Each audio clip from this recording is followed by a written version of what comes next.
Hi, I'm Sedge from River Training Services, and with it being November Men's Mental Health Awareness Month, I'm joined here today with Dave, Don, and Mel.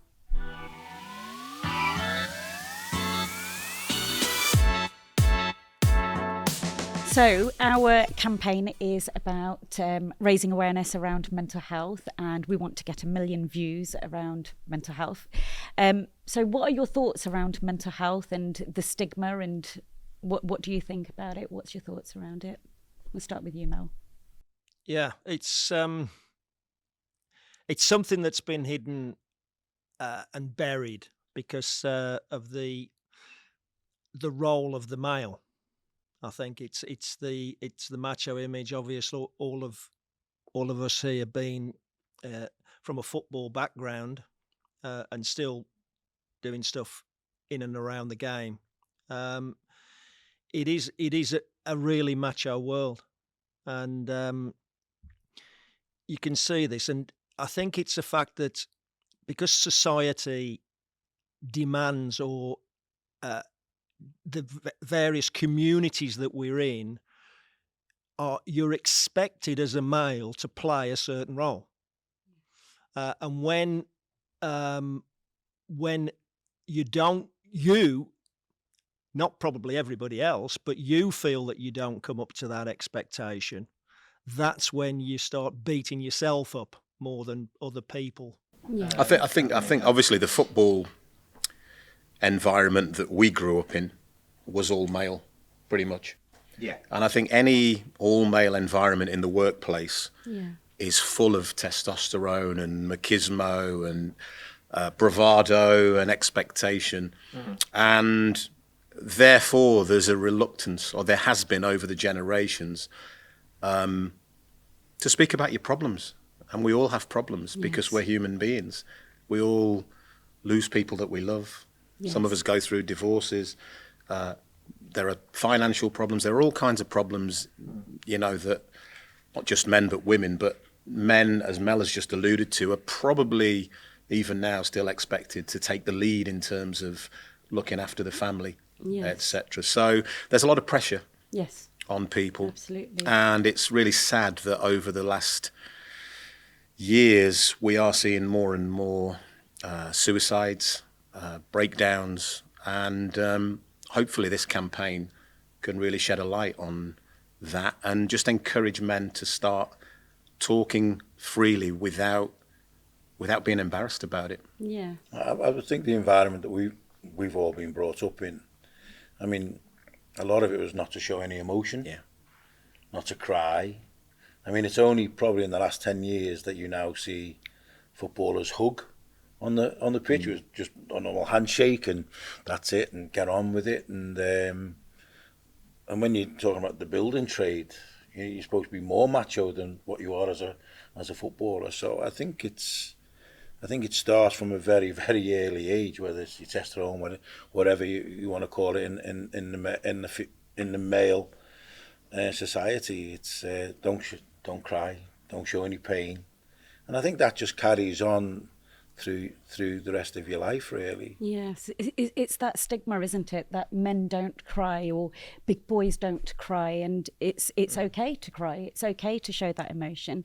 I think it's becoming a little bit more normal now that, with these kind of campaigns and a lot more awareness, and with Men's Mental Health Awareness Month, and it's becoming okay to talk, and this is what we're trying to put out there about it being okay to talk about it. The statistics around suicide are actually quite shocking as well. And you've got 18 people every single day that are taking their life through suicide. And when I learnt about these statistics, it was shocking. And in construction alone, which is a sector that I'm quite involved in, and in construction, there's 2 suicides every single day around and across the board, just men alone. And it's shocking statistics.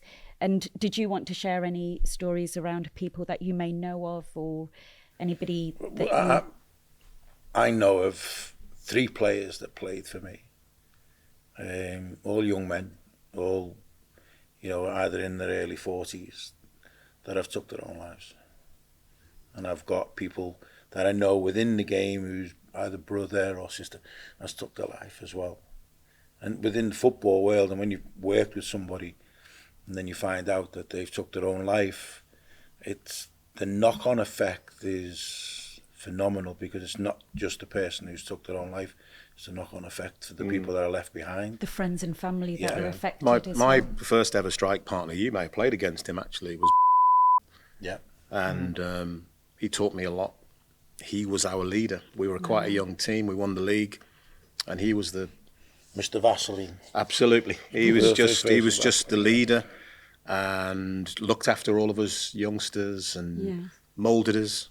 And so when I found out in 2016 that he had taken his own life, it was a real shock, because I'd always viewed him as this strong man that could take the weight of the world on his shoulders, take the weight of all of our problems in our dressing room on his shoulders. And, it's really sad. So he's one of the strongest men I ever met in my football career, and yet he got to such a low point that he felt that Maybe that's what he relied on, though, Yeah. was for everybody to depend on him. Yeah. Yeah. And it's gone the opposite way, which can happen. Well, I think we've all heard about when sports people retire. Some cope a lot easier than others, because you get things as a professional sports person that money can't buy. Yeah.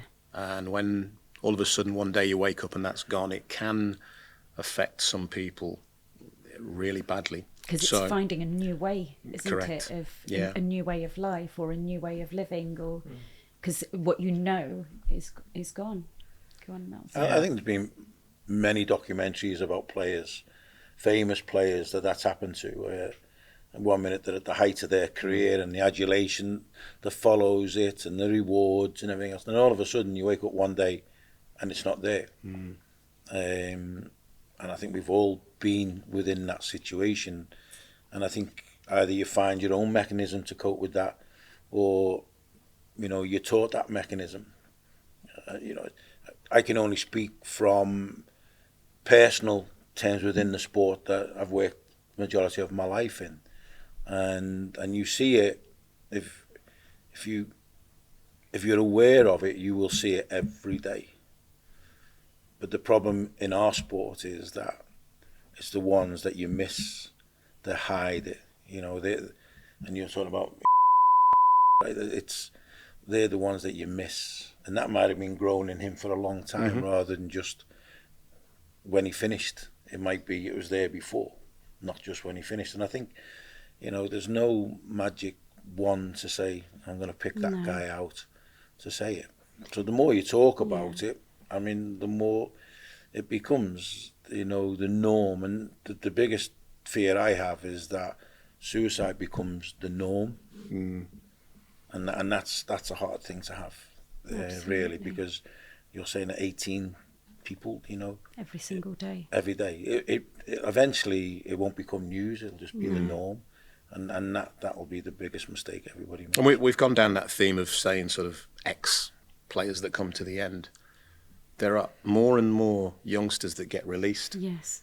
that I'm reading about that haven't been able to take the rejection of being released at a very young age from a professional football club. So there's another aspect of... But we spoke about it before, because you start basically at 7 years of age. Such a young age, isn't And then it? you come to the age of 17, and then all of a sudden you've missed growing up with your mates from school, because you're taken out of football totally, and you're just placed at the club. And I've got grandchildren that's happening to. And then you come to 17, and it has happened in my career, where that 17-year-old is not going to be given a professional contract. And I sat with him for over 3 hours on a bridge that he was going to jump off, because he couldn't see any future. He's 17, all he's known is football from the age of 7, 8 years old, and then he's not going to get his dream. That's as if it's taken away. So the rejection is unbearable, isn't it? Yeah, and I sat there for 3 hours, absolutely terrified that he was not only going to jump himself, but I'm going to go with him. So it conflicts, Yes, really, you know. of course. I'm trying to talk him out of it, and you know, grateful that we all did, the people around us that, you know, were trying to explain to him. And I do believe now he's gone on and got another career.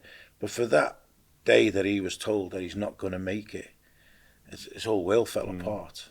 And that outcome could have been totally different had you not been there as No, well. it wasn't just me. I was just the final, because I'm head of the football club, really. You know, I was part of 4 or 5 people that were there, you know, as young coaches and everything else. So I was just the final cog just to be there.